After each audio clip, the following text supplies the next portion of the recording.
toutes les études bien conduites le démontrent, c'est l'insuline elle-même. L'insuline va dicter à notre corps que faire des calories que l'on consomme. Est-ce qu'il faut les stocker ou est-ce qu'il faut les dépenser ?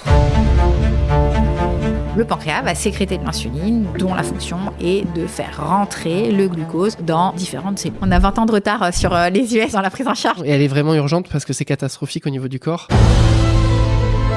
Quand on parle de surpoids, d'obésité, on va tout de suite aller dire il faut diminuer les calories. En fait, il faut plutôt aller regarder quel est l'impact des aliments que je consomme sur l'insuline. Notre corps, il est hautement régulé par des systèmes hormonaux extrêmement complexes. Si on a trop souvent un taux de sucre élevé dans le sang, le corps il va trop souvent sécréter encore plus d'insuline pour avoir la même action et on a un cercle vicieux qui se met en place. C'est le terrain fertile pour développer une maladie chronique.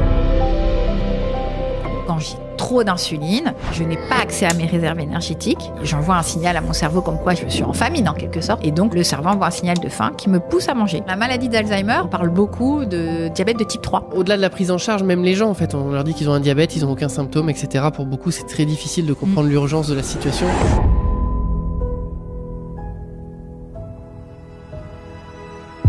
80% d'entre vous ne sont pas encore abonnés à notre chaîne. Avez-vous peur de l'engagement ? Avez-vous une autre chaîne préférée de santé que la nôtre ?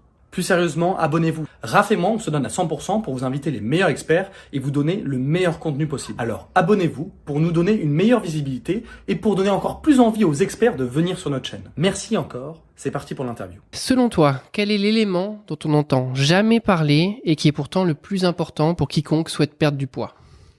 Alors, heureusement, on en entend de plus en plus parler, mais pas assez encore. C'est le problème d'insulinorésistance. Pourquoi est-ce que c'est si mauvais ? Parce que l'insuline... On n'entend jamais parler pour la perte de poids. Enfin, il y a plein de gens qui sont en surpoids et ils se disent jamais, je suis sûr, j'ai un problème d'insulinorésistance. Non, ils sont plutôt à